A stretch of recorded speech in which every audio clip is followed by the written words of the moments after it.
Forecasting budget. Budget yang berisi taksiran-taksiran forecasting tentang kegiatan-kegiatan perusahaan dalam jangka waktu atau periode tertentu yang akan datang. Jadi forecasting bahasa Indonesianya taksiran, prediksi tentang kegiatan perusahaan dalam jangka waktu tertentu. Biasanya forecasting ada yang dibuat setahun, 2 tahun, 3 tahun, ada yang 5 tahun. Rata-rata biasanya dibuat 1 tahun ya, 1 tahun ke depan. Berisi tentang keadaan posisi finansial perusahaan pada saat yang akan datang. Jadi berisi prediksi-prediksi keuangan perusahaan pada saat yang akan datang. Forecasting dalam penjualan. Jadi forecasting itu banyak, salah satunya adalah forecasting penjualan. Berapa nilai penjualan yang akan diproyeksikan pada setahun, 2 tahun, atau 3 tahun ke depan. Faktor-faktor yang mempengaruhi pembuatan forecasting penjualan. Yang satu, sifat produk yang kita jual. Jadi sifat produknya ada yang musiman, ada yang tidak musiman. Misalnya kalau perusahaan biskuit, dia jualnya rame biasanya di hari-hari agama tertentu, misalnya Lebaran, Natal, atau mungkin di libur nasional. Jadi itu akan mempengaruhi penjualan. Jadi yang pertama adalah sifat produknya. Ada juga produk yang tidak bersifat musiman. Jadi itu akan mempengaruhi forecasting atau taksiran penjualan. Yang kedua adalah metode distribusi yang dipakai langsung atau tidak langsung. Yang ketiga, besarnya perusahaan dibanding pesaing-pesaing kita. Artinya, setiap perusahaan pasti punya pesaing industri yang sejenis. Jadi dilihat tingkat persaingannya seperti apa antara perusahaan-perusahaan tersebut. Berikutnya adalah tingkat persaingan yang dihadapi. Artinya, semakin ketat persaingan, akan semakin detail dalam membuat forecasting. Karena dengan tingkat persaingan yang sangat tinggi, jika tidak dibuat forecasting secara akurat, itu akan berpengaruh terhadap keakurasi forecasting. Karena forecasting penjualan itu akan berpengaruh ke banyak hal, terutama ke raw material dan produksi. Kalau forecastingnya tidak akurat, itu akan berpengaruh terhadap kerugian perusahaan. Misalnya, nilai forecasting yang direncanakan itu lebih tinggi dibandingkan realisasi, sehingga banyak material-material yang sia-sia dalam pengadaannya. Atau sebaliknya, forecastingnya lebih rendah dibandingkan realisasinya. Itu akan berpengaruh terhadap stok barang dan akhirnya berpengaruh juga kepada permintaan konsumen. Kemudian berikutnya adalah data historis yang tersedia. Data historis artinya data sebelumnya. Misalnya data-data penjualan tahun lalu, 2 tahun lalu, 3 tahun lalu, 5 tahun lalu, bahkan ada yang menyusun sampai 10 tahun lalu. Tapi pada umumnya forecasting ini dibuat data historicalnya minimal 3 tahun.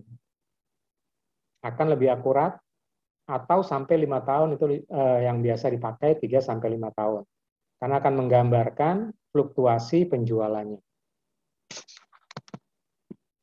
Nah, di sini ada lanjutan forecasting penjualan. Forecasting penjualan mempengaruhi bahkan menentukan keputusan dan kebijaksanaan yang diambil. Misalnya, kebijaksanaan dalam perencanaan produksi, kebijaksanaan persediaan barang jadi, kebijaksanaan penggunaan mesin-mesin, kebijaksanaan tentang investasi dalam aktiva tetap, rencana pembelian bahan mentah dan bahan pembantu, dan rencana aliran kas. Jadi ternyata forecasting itu akan sangat berpengaruh kepada banyak hal. Jadi dalam membuat forecasting itu harus hati-hati, karena akan mempengaruhi operasional perusahaan secara keseluruhan. Dimulai dari produksinya, kemudian stoknya. Kalau stok terlalu banyak, misalnya tadi diilustrasikan biskuit gitu, kalau stok terlalu banyak dan tidak laku, pada akhirnya expire, akan berpengaruh terhadap kerugian dari barang jadi atau finished good. Kemudian mesin-mesin juga akan berpengaruh terhadap kerjanya, karena biasanya mesin-mesin di pabrik itu dihitung aktivitasnya berdasarkan jam operasional. karena akan mempengaruhi efektivitas penggunaan mesin. Kemudian kebijakan tentang investasi dalam aktiva tetap, misalnya begini, direncanakan bahwa tahun depan misalnya akan terjadi booming penjualan terhadap produk handphone misalnya. Karena handphone yang sudah diciptakan ini memiliki inovasi yang luar biasa dan perkirakan akan booming. Nah, itu tentunya akan berpengaruh kepada tingkat produksi. Mulai dari pengadaan bahan baku sampai dengan produksi.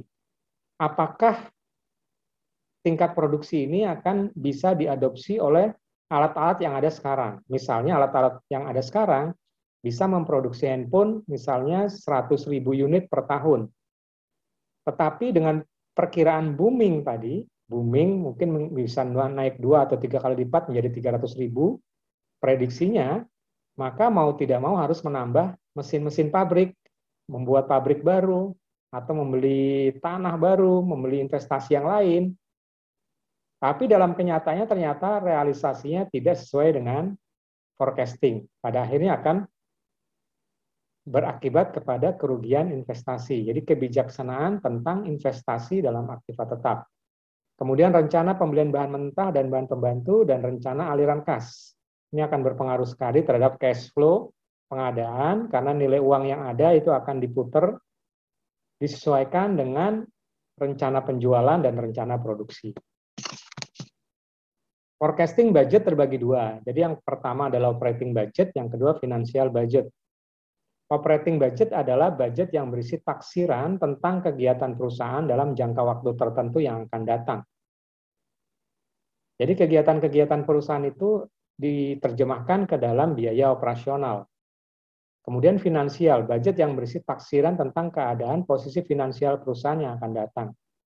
Jadi kalau operating terkait dengan operasional perusahaannya mau seperti apa, tadi misalnya diprediksi penjualan handphone akan booming 2 kali lipat, maka tentu operasional juga akan meningkat 2 kali lipat. Biaya transportasi, biaya tenaga kerja, biaya perawatan, dan seterusnya, itu adalah biaya operasional.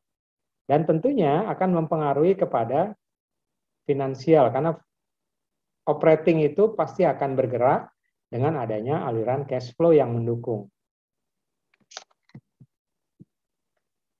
Berikutnya adalah teknik forecast penjualan. Ada 3 pendapat ya, ada 3 pendapat. Pertama, forecast berdasarkan pendapat judgment method. Yang kedua, forecast berdasarkan perhitungan statistik atau statistic method. Yang ketiga adalah specific purpose method. Jadi ada 3 teknik forecast penjualan. Nah, masing-masing dibagi menjadi beberapa detail lagi. Yang pertama adalah forecast berdasarkan pendapat atau judgment method, yaitu pendapat salesman, pendapat sales manager, pendapat ahli, atau survei konsumen. Jadi dalam membuat forecast penjualan, biasanya penyusun budget itu akan meminta pendapat-pendapat bagaimana kira-kira tren produk di tahun yang akan datang, misalnya untuk budget tahun 2022. Akan meminta pendapat dari salesman bagaimana kira-kira produknya akan diserap pasar. Kemudian juga minta pendapat dari sales manajernya bagaimana forecasting di tahun 2022. Kemudian ada pendapat para ahli. Jika pendapat salesman dan sales manager ini dirasa kurang, maka perlu ada konsultan penjualan yang akan memberikan forecasting di tahun 2022, baik konsultan sales maupun konsultan marketing. Kemudian ada juga berdasarkan survei konsumen. Banyak sekali survei-survei yang sudah dirilis oleh badan survei, itu bisa dijadikan data patokan untuk menyusun forecast.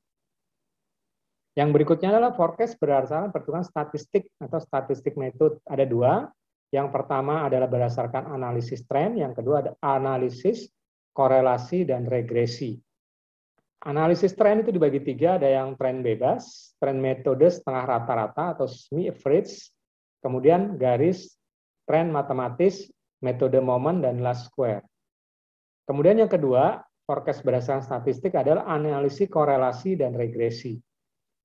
Kemudian yang ketiga adalah specific purpose method, yaitu analisa industri. Jadi industri di tahun 2022 trennya akan kemana, itu akan berpengaruh terhadap penyusunan budget. kemudian analisa produk line, dan analisa penggunaan akhir. Jadi itu adalah 3 metode teknik forecast penjualan. Dan masing-masing metode itu ada spesifik metode lagi agar forecast yang dibuat di tahun 2022 atau tahun depan itu akan lebih akurat. Nah, berikutnya penjelasan mengenai metode trend. Trend itu ada 4 ya, tadi dibagi 3. Pada tema kali ini adalah khusus membahas mengenai trend.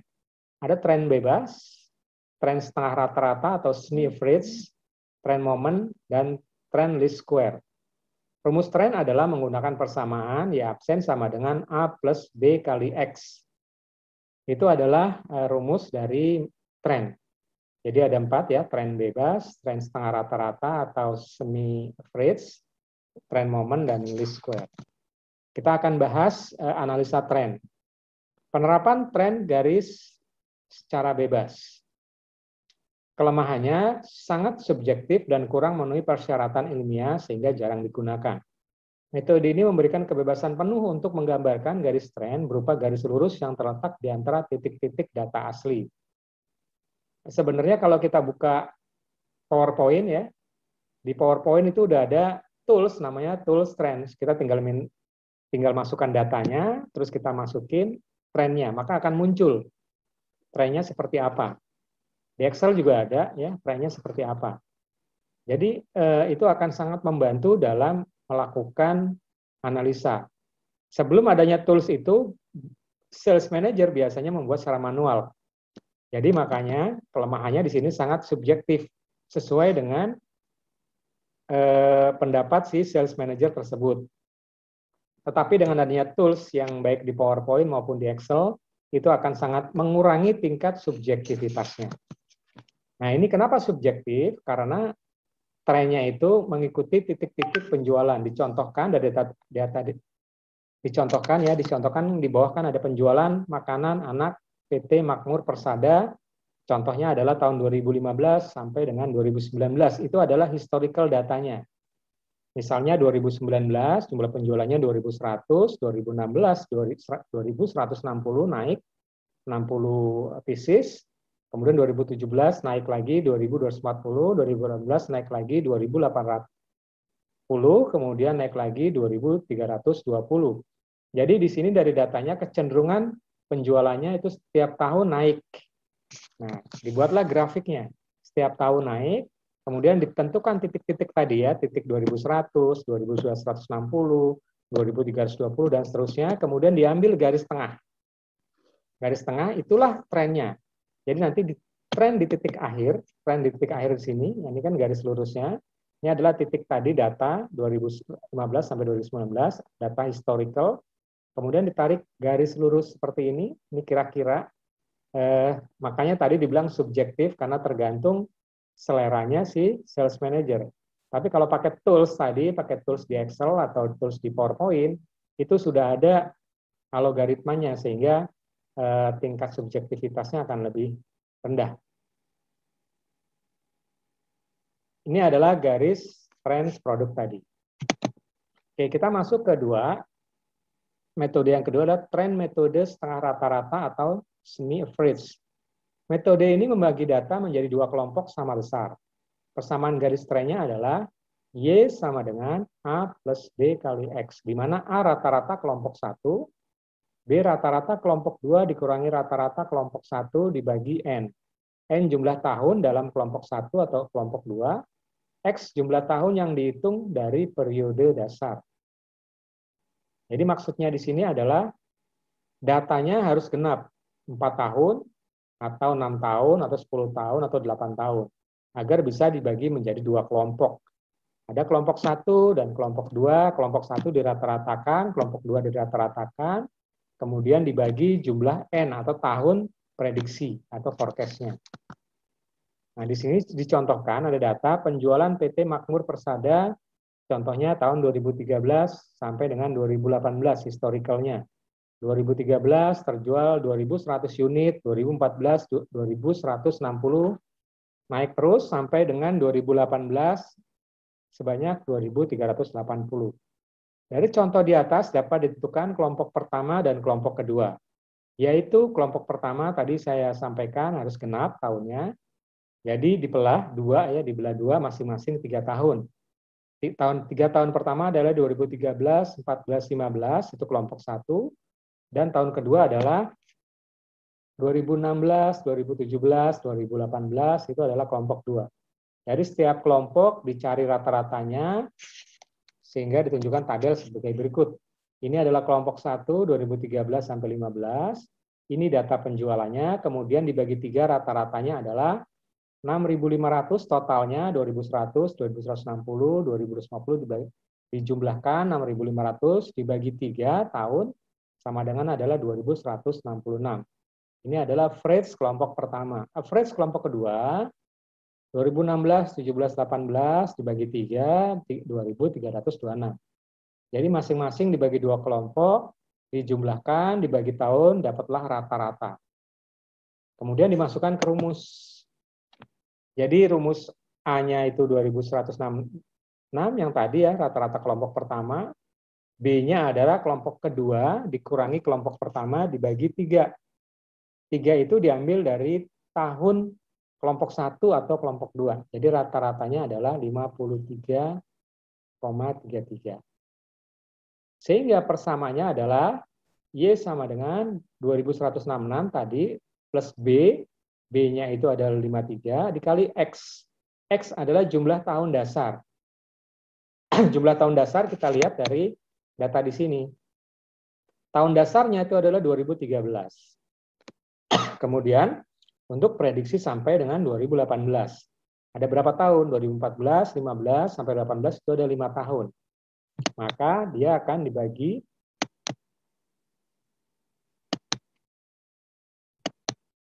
akan dibagi 3 dulu tadi, kemudian dikali 5 jumlah tahun dasar. Sehingga didapatlah prediksi forecast tahun 2019 adalah A plus B dikali X. Dapat. Dan seterusnya kalau kita ingin memprediksi di tahun 2021, 2022, 2003, dan seterusnya. Dapatlah angka persamaan dari forecast berdasarkan metode semi-average. Oke, kita masuk ke contoh trend metode moment. Sebuah perusahaan memproduksi obat-obatan kimia mengalami peningkatan penjualan yang fluktuatif untuk obat anti jerawat. Berikut adalah tingkat penjualan obat anti jerawat selama 2014-2018. Di sini ada penjualan 170.000, 181.000, dan seterusnya. Dengan metode momen, buatlah forecast penjualan untuk tahun 2019, tahun 2020. Jadi ini untuk forecast 1-2 tahun ke depan. Nah, di sini sudah dihitung contoh rumusnya, ini tahunnya. Kemudian Y-nya penjualannya 170.000 sampai dengan 2018 dijumlahkan ada 1.084.800. Kemudian X-nya, kalau momen X-nya dihitung 0 untuk tahun dasarnya, kemudian 1, 2, 3, 4, kemudian ini jumlah 10, kemudian X, Y, XI dikali YI, kemudian ini dikali ya, hasilnya berapa, ini 81, kemudian Y dikali X, dan seterusnya, kemudian masing-masing X-nya dikuadratkan, masukinlah rumusnya tadi, persamaan 1, masuk, dapatlah angka B, B-nya 27.000.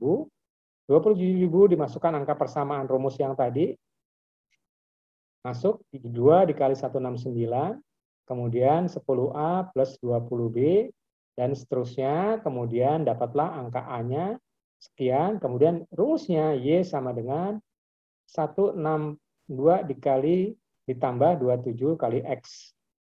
Ya, kita masukkan ke rumusnya, dapatlah persamaan berikut ini, ya, X-nya dia dapat untuk tahun 2019 dan ini untuk yang di bawah untuk tahun 2020. Kalau 2019 X-nya adalah 5 tahun, untuk tahun 2020 X-nya 6. Jadi untuk membuat prediksi sampai dengan 5 tahun ke depan tinggal dijumlahkan jumlah tahunnya. Rata-ratanya sudah dapat data historical yang tadi. Tinggal nanti prediksinya mau berapa tahun. Tahun 2019, 2020, 2021, 2022, dan seterusnya, tinggal mengalihkan jumlah X-nya.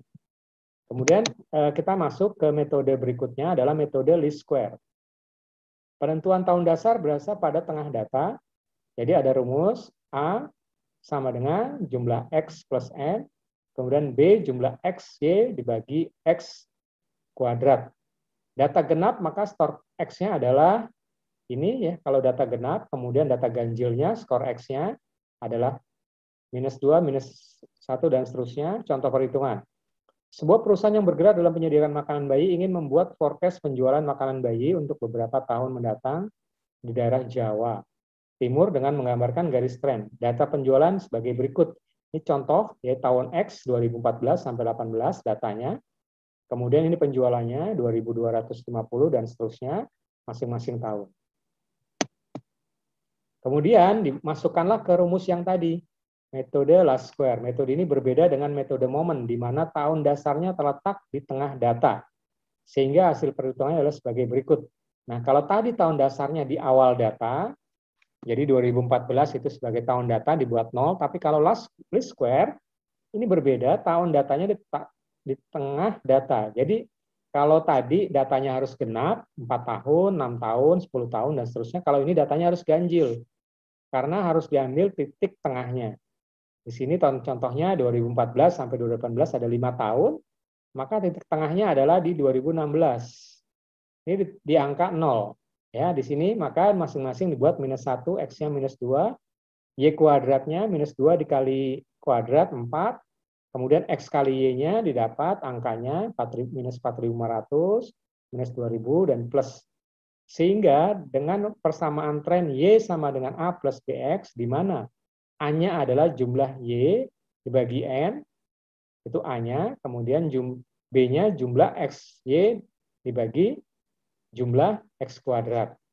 Maka dimasukkanlah angka-angka tersebut tadi, XY dibagi N, N-nya tadi 5 tahun, kemudian X kuadrat sini ya, dibagi jadi 10, kemudian persamaannya A plus BX sama dengan 256 plus 12, 126 kali X.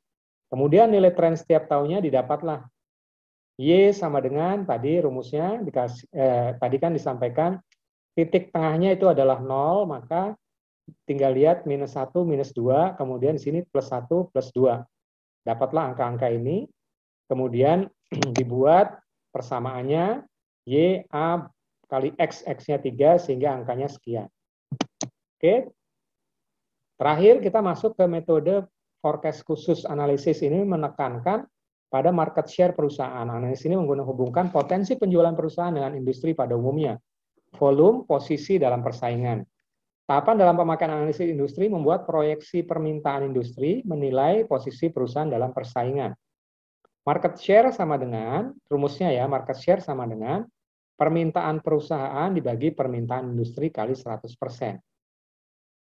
Market share artinya produk kita saat ini sudah menguasai berapa persen dari total market yang ada di seluruh wilayah tersebut. Misalnya wilayah cakupan itu hanya di Jakarta misalnya. Untuk produk ini di Jakarta terjual seluruh produk, misalnya produk susu. Produk susu seluruh Jakarta terjual misalnya 1 juta kaleng. Nah, dari 1 juta kaleng perusahaan kita dapat market share berapa? Dari 1 juta kaleng ternyata kita berhasil menjual 100.000. Artinya market share perusahaan tersebut adalah 10% dari total market yang ada di daerah tersebut. Dari total 1 juta dia hanya menjual 100.000. Jadi market share-nya adalah 10% dari total market share yang ada. Market yang ada. Jadi forecast metode khusus ada 2. Pertama, analisis product line dan analisis penggunaan akhir. Digunakan pada perusahaan yang menghasilkan berbagai macam produk yang tidak mempunyai kesamaan sehingga dalam membuat forecast-nya harus terpisah. Jadi produk line ini dikhususkan untuk perusahaan yang produknya itu bukan single, artinya memiliki beberapa varian. Jadi kalau kita lihat misalnya produk Golden Mississippi, itu kan ada produk Aqua, ada produk Fit, itu satu produk sebenarnya, satu produksi tapi berbeda merek. Nah itu bisa dibuat analisis produk line Aqua bagaimana, Fit bagaimana. Jadi masing-masing punya analisis produk line. Kemudian yang berikutnya adalah analisis penggunaan akhir. Bagi perusahaan yang hasil produk setengah jadi atau masih memerlukan proses lebih lanjut menjadi barang jadi, siap dikonsumsi, maka forecast-nya ditentukan oleh penggunaan akhir yang ada kaitannya dengan produk yang dihasilkan. Jadi kalau untuk yang analisis produk akhir adalah produk barang jadinya atau siap dikonsumsi atau bahasanya itu finished good, maka forecast-nya ditentukan oleh penggunaan akhir yang ada kaitannya dengan produk. Jadi penggunaan akhirnya itu berapa? Yaitu adalah metode forecast khusus. Biasanya jarang dipakai ya kalau metode forecast khusus. Yang sering dipakai adalah metode yang pertama tadi, ya metode tren. Tapi tren yang pertama, yang analisis tren ini juga jarang dipakai karena kurang akurat. Ya, itu adalah metode-metode dalam menentukan forecast penjualan pada 1 atau 2 tahun, bahkan 3 tahun ke depan, rumus-rumus yang biasa dipakai perusahaan dalam menyusun anggaran. Demikian yang dapat saya sampaikan, masih ada waktu